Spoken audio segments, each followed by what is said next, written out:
الحمد للہ رب العالمین والعاقبۃ للمتقین والصلاۃ والسلام علی رسولہ الکریم۔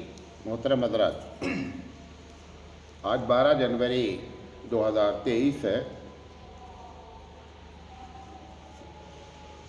سوالات جو آئے ہیں، کوشش کیا گیا ہے کہ سارے سوالات کو نپٹا دیا جائے۔ سوال آیا ہوا ہے کہ ایک صاحب نے کہا ہے کہ حدیث میں آتا ہے کہ جب کوئی انسان انتقال کر جاتا ہے اور اس کی اولاد اس کے لیے دعا کرتی ہے تو اللہ اس کی دعا کو قبول کرتا ہے۔ یہ حدیث ہے کہ ولد صالح یدعو لہ۔ تو پوچھنے والے نے پوچھا ہے کہ میں اپنے والد کو جب بھی خواب دیکھتا ہوں تو اکثر بری حالت میں دیکھتا ہوں، جبکہ میں ان کے لیے مستقل دعائیں کرتا رہتا ہوں، تو کیا میری دعا قبول نہیں ہو رہی ہے؟ جبکہ حدیث میں آتا ہے کہ اگر نیک اولاد دعا کرے تو قبول ہوتی ہے۔ حدیث تو صحیح ہے، اس میں ایک شرط ہے کہ وہ نیک اولاد ہونا چاہیے۔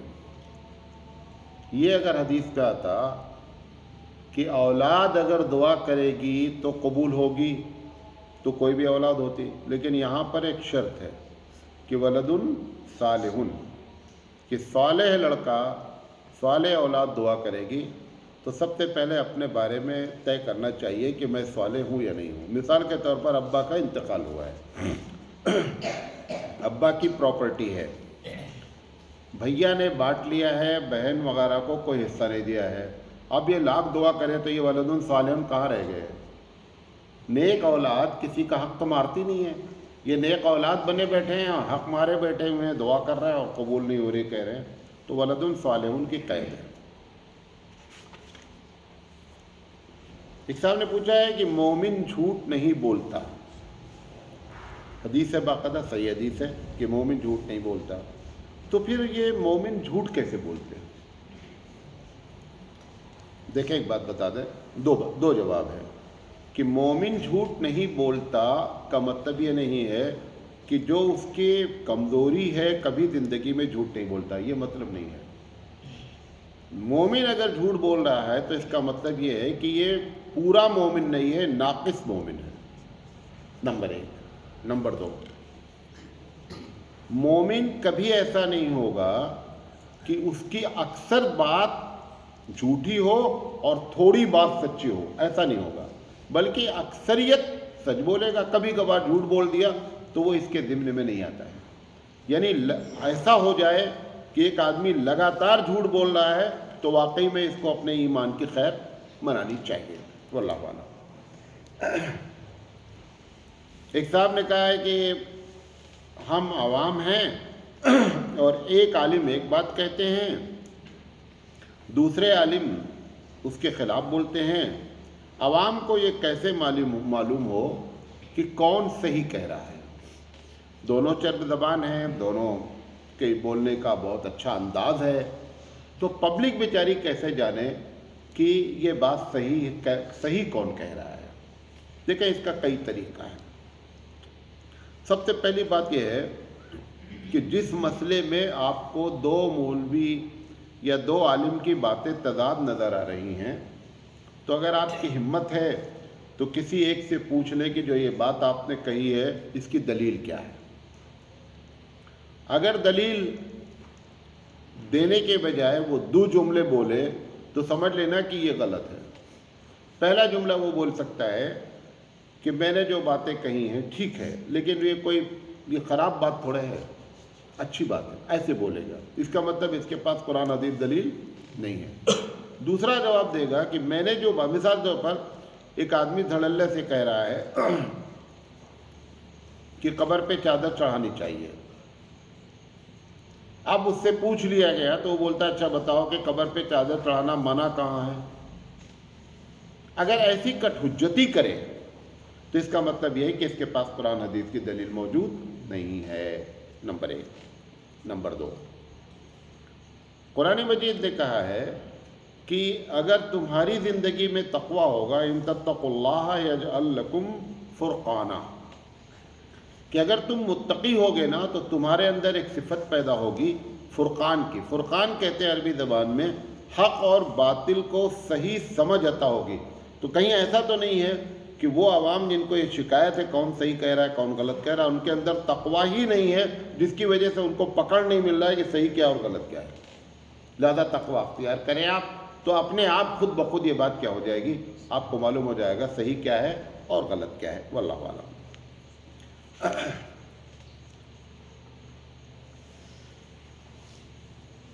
ایک صاحب نے کہا ہے کہ مولانا صاحب میں بہت بڑے بڑے پروگرام اور جلسے میں ایک چیز کو دیکھ رہا ہوں کہ اسٹیج پر بیٹھے ہوئے بڑے ذمہ دار لوگ جس وقت تقریریں ہوتی رہتی ہیں وہ تقریر سننے کے بجائے وہ صرف اپنے موبائل میں لگے رہتے ہیں.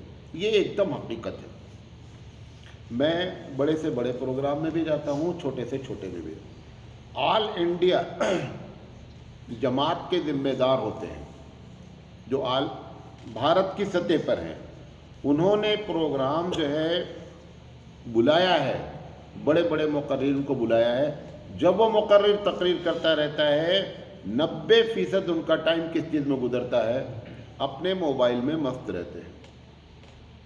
یہ اب انہوں نے کہا ہے کہ یہ ان کو کیسے پیغام پہنچایا جائے. ایک پیغام تو یہ طریقہ ہے جو میں نے جواب دیا کہ یہ ایک دم غلط ہو رہا ہے. اس کا مطلب یہ ہے کہ آپ نے جو یہ پروگرام کیا ہے یہ ایک فارمیلٹی ہے، اس پروگرام کی ضرورت نہیں ہے، تبھی آپ کو اس کی اہمیت نہیں ہے. نمبر 2، آپ اتنے باصلاحیت ہیں، اتنے قابل ہیں کہ آپ کو دین کی بات کسی دوسرے سے سننے کی ضرورت نہیں ہے. یہ معنی ہے. یہ دونوں چیزیں کیا ہیں؟ غلط ہیں. اور دوسرا طریقہ پہنچانے کا یہ ایسے لوگوں کو کہ خط لکھیں، ان کے نام پر لکھیں اور ان کی فوٹو کے ساتھ اور ویڈیو کے ساتھ ان کو بھیجیں، واٹس ایپ پر بھیجیں خط اور ویڈیو کہ دیکھیے یہ پروگرام میں اتنے دیر پروگرام چلا اور آپ اتنی دیر تک لگاتار موبائل پر لگے رہے. اور یہ بڑے بڑوں کے ساتھ ہو رہا ہے. چھوٹے تو اپنی جگہ کر ہی رہے ہیں جو کر رہے ہیں، لیکن بڑے بڑے لوگ اس میں انوالو ہیں، لہذا یہ بہت غلط ہو رہا ہے. پوچھا گیا ہے کہ ایک واقعہ ہے کہ حضرت علی رضی اللہ تعالیٰ عنہ کی طرف منسوب ہے کہ حضرت علی رضی اللہ تعالیٰ عنہ کے پیر میں تیر لگ گیا تو انہوں نے کہا کہ اس کو جو ہے وہ نماز کی حالت میں نکال لیا جائے، اور نماز پڑھنے لگے تو وہ تیر ان کے پیر سے نکال لیا گیا اور ان کو پتہ نہیں چلا. یہ واقعہ کہاں تک صحیح ہے؟ یہ واقعہ ایک دم غلط ہے. اور اس واقعے کو حنفی احناف کو تو بیان ہی نہیں کرنا چاہیے. دوسرے لوگ بیان کریں تو چل جاتا تھوڑی دیر. اس کی وجہ یہ ہے ہم احناف کے نزدیک خون نکلنے پر وضو ٹوٹ جاتا ہے. جب تیر نکالا آپ نے تو خون نکلے گا کہ نہیں نکلے گا؟ نکلے گا. تو ہمارے خلاف یہ واقعہ بھی ہے، لہذا ہم کو تو قطعی نہیں بیان کرنا چاہیے. ویسے یہ کسی بھی مستند کتاب میں لکھا ہی نہیں ہے. جہاں پر لکھا ہوا ہے وہ اتنی غیر مستند ہے کہ وہ چھوڑتے ہی رہتے ہیں. اور ویسے بھی آپ کو بتا دیں جب حضرت فاطمہ رضی اللہ تعالیٰ عنہ اور حضرت علی رضی اللہ تعالیٰ عنہ کا نام لے کر کے واقعہ بیان کیا جائے تو فوراً ہوشیار ہو جائیں کہ گڑبڑی ہونے والی ہے. ان دونوں کا نام لے کر کے پبلک میں خوب باتیں جھوٹی کیا کی گئی ہیں، گڑھی گئی ہیں. لہٰذا اسی گڑھنے میں سے یہ واقعہ ہے. اسی سے ملتا جلتا ایک صحابی کا بھی واقعہ ہے کہ ان کا پیر کاٹ دیا گیا اور نماز کی حالت میں. علامہ ذہبی رحمۃ اللہ علیہ نے اس واقعے کے بارے میں اتنا لکھا ہے، اور اس حد تک وہ ہو سکتا ہے صحیح ہو، کہ ان کے پیر میں زہر پھیل گیا تھا یا کوئی بیماری ہو گئی تھی، اور اس وقت کے حکیموں نے طے کیا کہ پیر کاٹا ہی جائے گا. تو ان کو انہوں نے کوئی دوا پلانے کی کوشش کیا کہ بے ہوش ہو جائیں، اور جب بے ہوش ہو جائیں تو ان کا پیر کاٹ دیا جائے. تو وہ جو صحابی تھے انہوں نے اس دوا کو پینے سے کیا کر دیا؟ انکار کر دیا کہ میں اب چاہے اس دوا کو وہ ناجائز جانتے رہے ہوں. بہرحال انہوں نے وہ دوا نہیں پیا، اور اس کے بعد نماز کی حالت کا ذکر نہیں ہے وہاں پر، اور ان کا پیر اسی حالت میں کاٹ دیا گیا، اور اللہ تعالیٰ نے ان کو اتنا صبر دیا کہ وہ اس کو برداشت کر گئے. اور یہ ممکنات میں سے ہمارے گاؤں کے ایک صاحب کا بہت بڑا آپریشن تھا، ناسور ہو گیا تھا. وہ بھی بہت دلیر اور بڑے ہی بہادر قسم کے آدمی تھے. ان کو بھی، یہ میرے سامنے کی بات ہے، ان کو بھی جب بے ہوش کرنے کی بات کی گئی تو انہوں نے کہا کہ مجھے بے ہوش نہیں کریں. ڈاکٹر صاحب نے کہا کہ بہت تکلیف ہوگی. انہوں نے کہا کچھ نہیں ہوگا، آپ کاٹیے. اور ایسے ہی بغیر بے ہوش کیے ہوئے انہوں نے ان کا آپریشن کیا اور ان کے آنکھ سے قطرہ آنسو نہیں گرا. لہذا یہ تو ممکن ہے، لیکن نماز کی حالت میں ہوا، ان کو پتہ نہیں چلا، یہ واقعہ نہ وہ صحیح ہے اور نہ حضرت علی رضی اللہ تعالیٰ عنہ والا صحیح ہے. واللہ اعلم. ایک بات مشہور ہے کہ جن لوگوں کی مونچھ بڑی ہوتی ہے، مونچھ، اور وہ پانی میں اگر ڈوب جاتی ہے تو کہتے ہیں کہ پانی کیا ہو گیا؟ حرام ہو گیا. دیکھیں، صحیح بات یہ ہے، ہمارے آداب میں ہے مونچھ اتنی رکھنا کہ پانی میں چلی جائے، یہ ایک دم غلط ہے، نہیں ہونا چاہیے. لیکن اگر مونچھ پانی میں چلی گئی تو پانی حرام جو کہہ رہے ہیں وہ بات غلط ہے. پانی حرام نہیں ہوتا. کوئی ایسی چیز اس میں نہیں گری ہے کہ جس کی وجہ سے پانی کیا ہو جائے؟ حرام ہو جائے. اللہ کے رسول نے فرمایا قص الشوارب، پانی پینے والے بالوں کو کاٹو. اس کی تو مخالفت ہوئی ہے، وہ گناہ اس کو مل سکتا ہے، لیکن پانی حرام ہو گیا، یہ بات غلط ہے. ایک صاحب نے پوچھا ہے کہ میں عمرہ پہ جا رہا ہوں تو لوگوں نے مجھ سے کہا کہ تمہارا عقیقہ ہوا ہے کہ نہیں ہوا ہے. انہوں نے کہا نہیں. کہا ایسے آدمی عمرہ نہیں کر سکتے جس کا عقیقہ نہیں ہوا ہے. یہ ایک دم غلط بات ہے. عقیقہ ایک الگ ٹاپک ہے، عمرہ ایک الگ ٹاپک ہے. عمرہ کے لیے عقیقہ شرط نہیں. عقیقہ ویسے بھی کسی چیز کے لیے شرط نہیں ہے. عقیقہ نہ واجب ہے، عقیقہ نہ فرض ہے، عقیقہ سنت ہے. جس آدمی کی طاقت ہے وہ کر لے.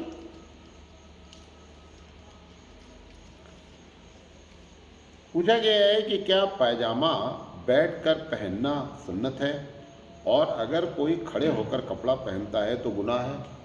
یہ بات سمجھ لیجیے. یہ بات بھی بہت، سب سے پہلی بات آپ کو بتا دیں کہ سنت کا اطلاق اگر رسول اکرم کی طرف کیا جا رہا ہے تو رسول اکرم نے زندگی میں پائجامہ پہنا ہے یا نہیں پہنا ہے یہ ثابت ہی نہیں ہے.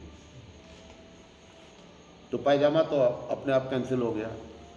لنگی بیٹھ کر آپ پہن نہیں سکتے. کیوں؟ جو عربوں کا اسٹائل ہے لنگی پہننے کا، وہ عموماً لنگیاں کیا ہوتی تھی؟ کھلی ہوتی تھی. کھلی لنگی آدمی اٹھایا، باندھ دیا، ختم ہو گئی. جیسے کیرلا والے باندھتے ہیں یا بعض لوگ بھٹکل والے باندھتے ہیں، تمل ناڈو کے غیر مسلمین بھی باندھتے ہیں کھلی ہوئی لنگی. تو اللہ کے رسول نے پائجامہ پہنا ہو، یہی صحیح حدیث سے ثابت نہیں ہے. ایک حدیث سے صرف اتنا معلوم ہوتا ہے پائجامہ خریدا ہے، لہذا لوگوں نے کہا اگر خریدا ہے تو پہنا بھی ہوگا. لیکن ایسا کوئی ہمارے پاس. نمبر ایک، یہ ایک الگ بات ہے کہ جو لوگ پائجامہ پہنتے ہیں بیٹھ کر پہننے میں سطر کی حفاظت زیادہ ہے. یہ ادب میں آپ کہہ سکتے ہیں، سطر کی حفاظت میں کہہ سکتے ہیں، لیکن یہ کہ کھڑے ہو کر پائجامہ پہن لیے تو گنہگار ہے، یہ ایک دم غلط ہے. یا یہ کہ بیٹھ کر پہنے تو سنت کا ثواب ہے، یہ بھی غلط ہے. یہ زیادہ آداب لباس میں ہے کہ آدمی کا سطر زیادہ محفوظ رہتا ہے، لہذا بیٹھ کر پہن لیا جائے.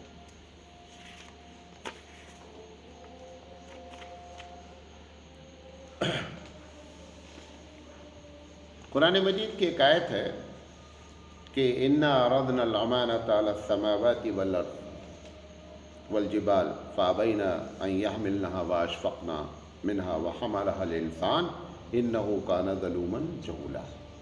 کہ اللہ تعالیٰ کہتا ہے کہ میں نے یہ امانت سے مراد سمجھ لیجیے شریعت، قانون، دین، ہم نے آسمان پر پیش کیا، زمین پر پیش کیا، پہاڑ پر پیش کیا. اللہ کہہ رہا ہے سب لوگوں نے اس کے لینے سے انکار کر دیا کہ اللہ یہ ہمارے بس میں نہیں، بہت مشکل کام ہے.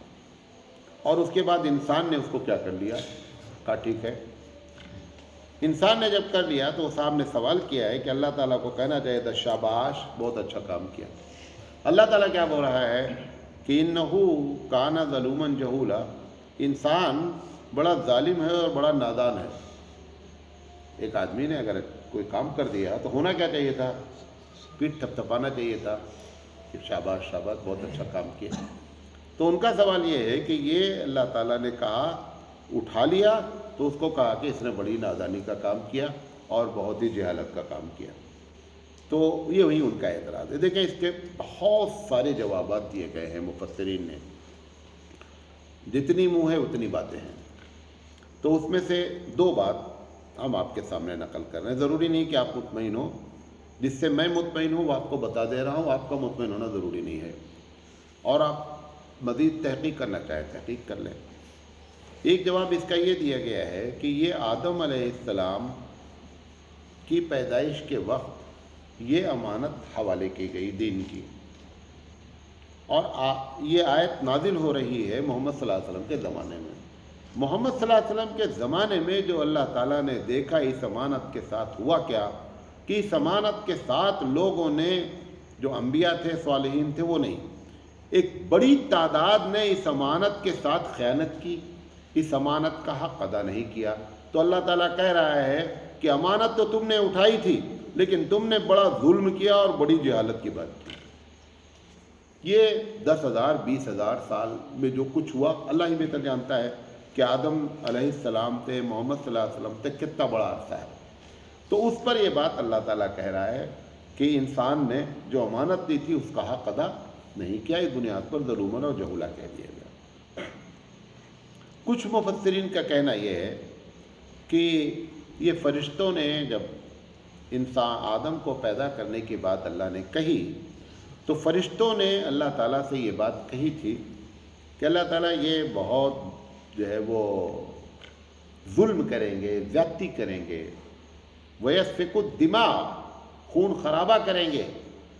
تو یہ جملے معترضہ کے طور پر ہے، بریکٹ کا جملہ ہے. اللہ تعالیٰ کہہ رہا ہے فرشتوں سے کہ دیکھو تم ان کے بارے میں کہتے تھے کہ یہ بڑے جاہل ہیں اور بڑے نادان ہیں، لیکن انہوں نے دیکھو اتنی بڑی امانت اٹھانے کی ذمہ داری لی.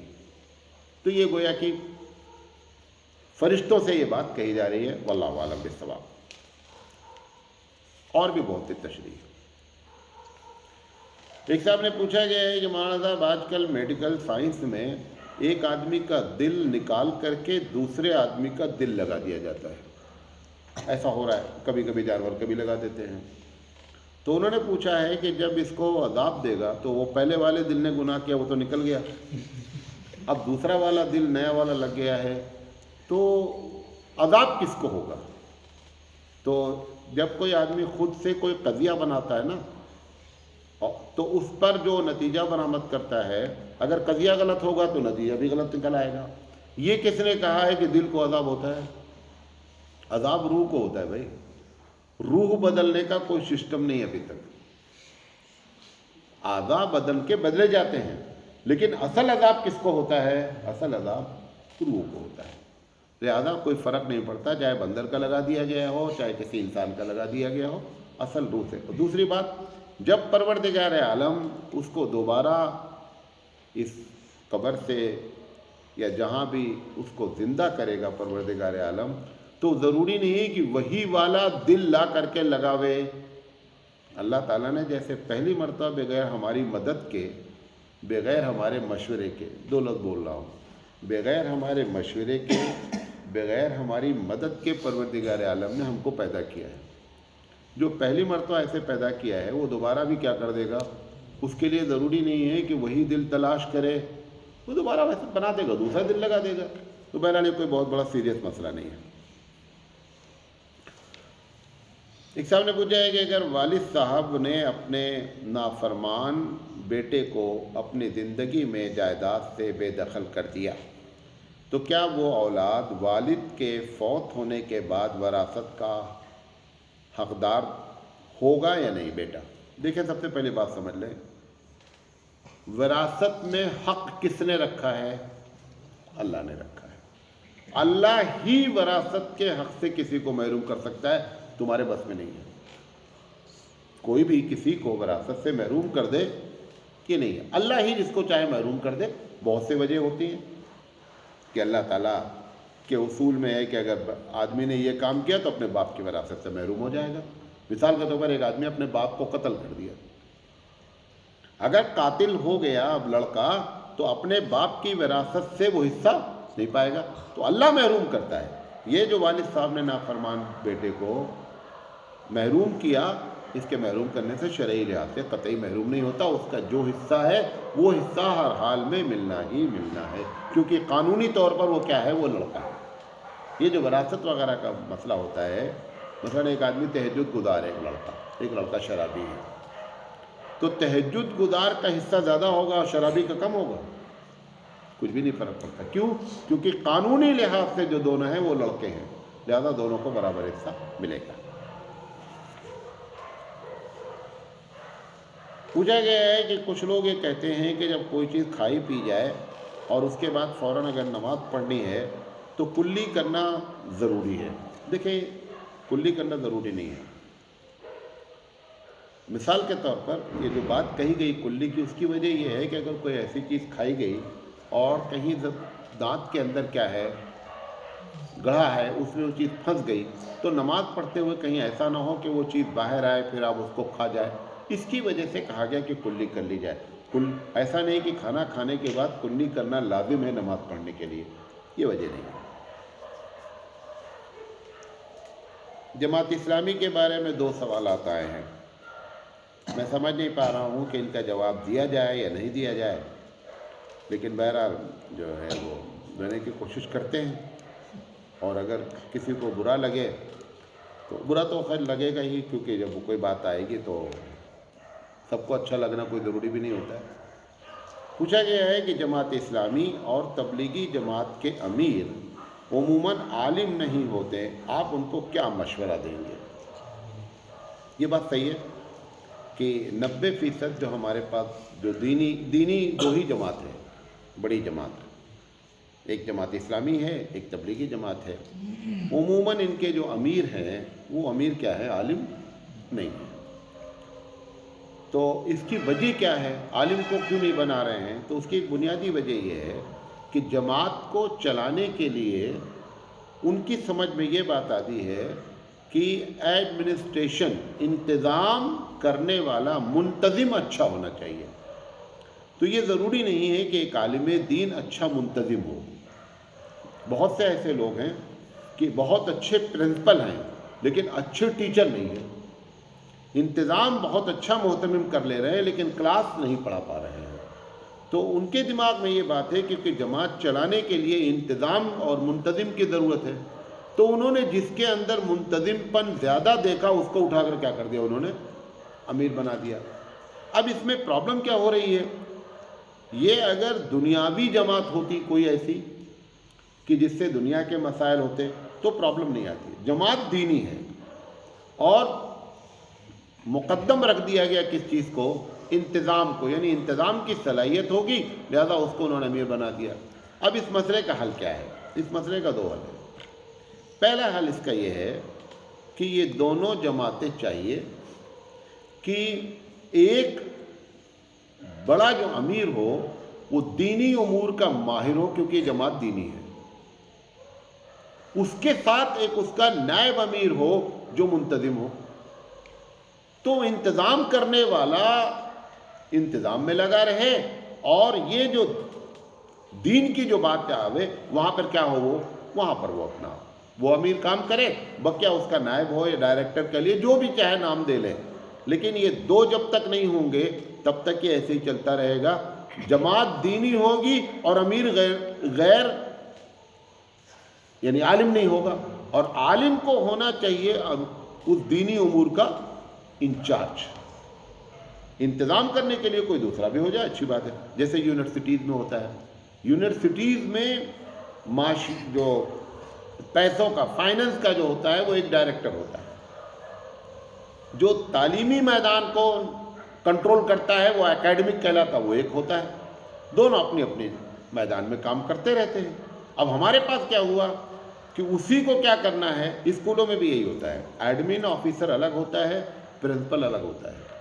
جتنے بھی اسکول ہوتے ہیں، یہ مدرسے میں بھی جو گڑبڑ ہو رہا ہے اس کی بھی وجہ وہی ہے، محتمم ہی ایڈمن ہے، محتمم ہی ایڈمن ہے۔ حالانکہ محتمم ایسا ہونا چاہیے تھا کہ جو پڑھانے کی خوب صلاحیت رکھے، اور ایک اسی کے ساتھ چاہے نائب محتمم کہہ لیں چاہے صدر مدرس کہہ لیں، ایسا ہونا چاہیے تھا کہ جو انتظامی امور کو کیا کرے، سنبھالے، جیسے کالجز میں ہوتا ہے۔ تو ایڈمن آفیسر بھی تقریباً پرنسپل کے ٹکر کا ہی ہوتا ہے، اور ایک پرنسپل ہوتا ہے وہ اکیڈمک تعلیمی میدان سنبھالتا ہے، اور یہ کیا کرتا ہے، انتظامی امور سنبھالتا ہے. تو مدرسے میں بھی پرابلم ہے. بہرحال ایک مشورہ ہے، ہو سکتا ہے کسی کے کان تک پہنچے تو اس پر غور کیا جائے. بہرحال جو ہم کو بات سمجھ میں آئی وہ میں نے بیان کی. دوسرا سوال کیا گیا ہے جماعت اسلامی کے بارے میں کہ جماعت اسلامی اتنی اچھی جماعت ہے، لوگ اس میں شامل کیوں نہیں ہوتے ہیں؟ جس نے بھی لکھا ہے اس کی نگاہ میں اچھی ہوگی، میں بھی اس کو اچھی سمجھتا ہوں. شامل کیوں نہیں ہو رہے لوگ؟ جب سے بھارت آزاد ہوا ہے آج تک جماعت اسلامی کے ممبر کی تعداد 10,000 کو کراس نہیں کری. یعنی جو رکن جماعت ہیں، کیونکہ ترتیب ہے ان کے یہاں، پہلے آدمی متفق ہوتا ہے، پھر معاون کہلاتا ہے، پھر کارکن کہلاتا ہے، پھر رکن کہلاتا ہے. یہ 4 اسٹیپ ہیں. پہلے اتفاق کرتا ہے کہ ہاں تمہارا کام صحیح ہے، پھر وہ اتفاق میں تعاون کرتا ہے تو معاون کہلانے لگتا ہے، پھر کارکن بن جاتا ہے، پروگرام میں شرکت کرنے لگتا ہے، پھر رکن بنتا ہے. یہ 4 ان کے تو وہ جو رکن ہے وہی اصل ہے، قانونی لحاظ سے اسی کا ہے. تو رکن جماعت 10,000 سے زیادہ نہیں ہو پا رہے ہیں اتنی بڑی آبادی میں، 20 کروڑ کی آبادی میں. فیصد اگر آپ نکالیں تو کیا نکلے گا؟ کچھ بھی نہیں نکلے گا. 20 کروڑ کی آبادی میں 10,000 کا فیصد کیا نکلے گا؟ پوائنٹ بھی نہیں نکلے گا. تو وجہ کیا ہے اس کی، یہ پوچھنا چاہ رہے ہیں. 4 وجہ ہے. کتنی وجہ ہے؟ 4. ایک وجہ علمی ہے، ایک وجہ اکابرین کے فتاوے ہیں، اور ایک وجہ ظاہری ہے. اکابرین کے فتاوے اور علمی وجہ تو کبھی بعد میں ہم بحث کر لیں گے، لیکن وہ بڑا لمبا ٹائم چاہتی ہے. جو ظاہری وجہ ہے نا، جس کی وجہ سے لوگ کھٹکتے ہیں، مثال کے طور پر عوام کے مزاج میں ایک مثلا میں ایک پروگرام کر رہا ہوں مسجد میں بیٹھ کر دینی، میں داڑھی منڈا کر کے، ٹوپی کنارے رکھ کر کے، ٹائی لگا کر کے، اس سے اچھے سوال کے جوابات دیں لیکن تو بھی آپ کو اچھا نہیں لگے گا. کیوں؟ کیونکہ آپ کے دماغ میں بیٹھا ہوا ہے کہ دینی بات کرنے والے کا ایک خاکہ آپ کے ذہن میں بیٹھا ہے، اور وہ خاکہ جو بیٹھا ہے وہ برا نہیں ہے، شرعی لحاظ سے وہ غلط بھی نہیں ہے. تو سب سے پہلی وجہ یہ ہے، جیسے درس قرآن دیتے ہیں 90 سے 95% پورے بھارت میں درس قرآن دینے والا جو آیت پڑھتا ہے وہ غلط پڑھتا ہے. اس کے اثرات عوام میں بہت غلط جاتے ہیں. یہ پہلا فالٹ ہے. نمبر 2، ایک بڑی تعداد درس قرآن جب دے رہی ہوتی ہے تو وہ ٹوپی نہیں لگاتی ہے. میں نہیں کہہ رہا ہوں ٹوپی لگانا لازم ہے، ٹوپی بہت تقوی نہیں، لیکن آپ جو چاہ رہے ہیں کہ عوام آوے تو عوام کے مزاج کو آپ کو مد نظر رکھنا پڑے گا. عوام کو ٹوپی والا بندہ بنسبت غیر ٹوپی والے بندے کے زیادہ دیندار نظر آتا ہے، اور آپ نے ٹوپی طے کر رکھا ہم نہیں لگائیں گے، لہذا اس کے اثرات ہوتے ہیں کہ وہ آپ سے قریب نہیں ہو پا رہا ہے. تیسری وجہ، ایک بڑی تعداد کی داڑھیاں گال کو چھوڑتی نہیں ہیں. جانتے نا گال، جانتے نا گال سے چپکی رہتی ہے داڑھیاں. رسول اکرم صلی اللہ علیہ وسلم نے داڑھی کے بارے میں کیا کہا کیا نہیں کہا یہ میں بحث نہیں کرنا چاہ رہا ہوں، نہ وہ میرا موضوع ہے. لیکن اتنا تو سب کو معلوم ہے کہ رسول اکرم کی داڑھی بڑی تھی، یہ تو سب کو معلوم ہے. داڑھی کو آپ فقہی لحاظ سے نہیں دیکھیں. عوام چاہتی ہے کہ جو دین کا پروگرام کرے ان کی داڑھی کم سے کم رسول اکرم کی طرح ہو. تو تیسرا مسئلہ کیا ہو گیا؟ داڑھی کا. چوتھا مسئلہ جو ہمارے یہاں بہت زیادہ شوافے کے نزدیک بھی، احناف کے نزدیک بھی، چاروں ائمہ کے نزدیک، اہل حدیث حضرات کے نزدیک، کہ جان بوجھ کر پائجامہ ٹخنے کے نیچے نہیں ہونا چاہیے. آپ فقہی لحاظ سے بحث کر لیں کہ بھئی اگر تکبر کی وجہ سے نہیں ہے تو جائز نہیں. یہاں اس کی ہم بات ہی نہیں کر رہے ہیں. عوام کے دماغ میں ہے کہ یہ جو لتھیڑ رہے ہیں پیجامہ، ایسے لوگ دینداری کی بات نہیں کریں۔ تو 4 فالٹ ظاہری طور پر ہو رہا ہے۔ کیا کیا بولا؟ داڑھی کا مسئلہ نمبر 1، ٹخنے کے نیچے پیجامہ نمبر 2، قرآن کریم درس میں پڑھنا غلط 3، اور چوتھا بغیر ٹوپی کے پڑھنا۔ آپ اس کی جتنی بھی علت جائز رکھتے ہیں اس سے مجھے کوئی بحث نہیں ہے، لیکن اگر یہ آپ کو ہے کہ عوام اس میں شامل ہو تو عرف عام کا خیال آپ کو رکھنا پڑے گا۔ اگر یہ شروع کر دیں، 1 سال میں 25% جماعت اسلامی کے ممبر بڑھ سکتے ہیں، ایک سال کے اندر۔ بہرحال یہ وجہ ہے، واللہ اعلم۔ پوچھا گیا کیا سولار کے پانی سے نہایا جا سکتا ہے کہ نہیں؟ نہایا جا سکتا ہے۔ یہ کیوں سوال آیا معلوم آپ کو؟ ایک حدیث میں کیا ہے کہ جو پانی ڈائریکٹ دھوپ سے گرم ہوا ہے اس پانی سے نہانے سے کچھ بیماری کا ذکر ہے، حدیث صحیح ہے۔ تو سولار بھی کیا کرتا ہے؟ دونوں میں فرق سمجھ لیں۔ سورج کا ڈائریکٹ پانی پر پڑنا الگ ہے۔ سورج نے پائپ کو گرم کیا، سورج نے کس کو گرم کیا؟ اب اس پائپ میں پانی ٹھنڈا ڈالا گیا تو پائپ نے پانی کو گرم کر دیا، تو وہ جو حدیث منع دی وہ اس میں لاگو نہیں ہو رہی ہے۔ یہ سمجھے میری بات؟ ڈائریکٹ بالٹی رکھ دیا آپ نے دھوپ میں، پانی گرم ہو گیا، یہ ایک الگ کیفیت ہے۔ گرم بالٹی میں آپ نے ڈال دیا پانی جس کی وجہ سے پانی گرم ہو گیا، یہ الگ بات۔ تو سولار میں یہ ہوتا ہے کہ پائپ گرم ہوتا ہے، جب اس میں پانی گزرتا ہے تو وہ کیا ہوتا ہے؟ گرم ہو جاتا ہے۔ لہذا اس وجہ سے سوال غالباً آیا ہے، بہرحال نہایا جا سکتا ہے۔ ایک صاحب نے پوچھا ہے کہ مولانا صاحب یہ حدیث کس کتاب میں لکھی ہوئی ہے کہ ذکر ایسا کرو کہ لوگ تمہیں دیوانہ جانیں؟ میرے علم میں ایسی حدیث نہیں ہے، اور اگر ملی تو میں انشاءاللہ بات کروں گا۔ پوچھا گیا ہے کہ اگر ہم نئے گھر میں جا رہے ہوں تو داخل ہونے کے لیے کیا کرنا چاہیے؟ سب لوگ قرآن خوانی کر رہے ہیں، کئی مرتبہ بول چکا ہوں، جتنی قرآن خوانی آپ کرتے ہیں کوئی بھی حدیث سے ثابت نہیں، چاہے مولانا صاحب کریں، چاہے حافظ صاحب کریں، چاہے قاری صاحب کریں، جو بھی کرتے ہیں۔ اور بند کیوں نہیں ہو رہی ہے؟ کیونکہ اس میں ہم لوگوں کا تھوڑا سا فائدہ ہے، لہذا ہم اس کو بند نہیں ہونے دے رہے ہیں۔ طلبہ بھی چاہتے ہیں قرآن خوانی ہو، کچھ ناشتہ پانی ہو جاتا ہے، مولانا صاحب بھی چاہتے ہیں قرآن خوانی ہو کیونکہ چندہ آ جاتا ہے۔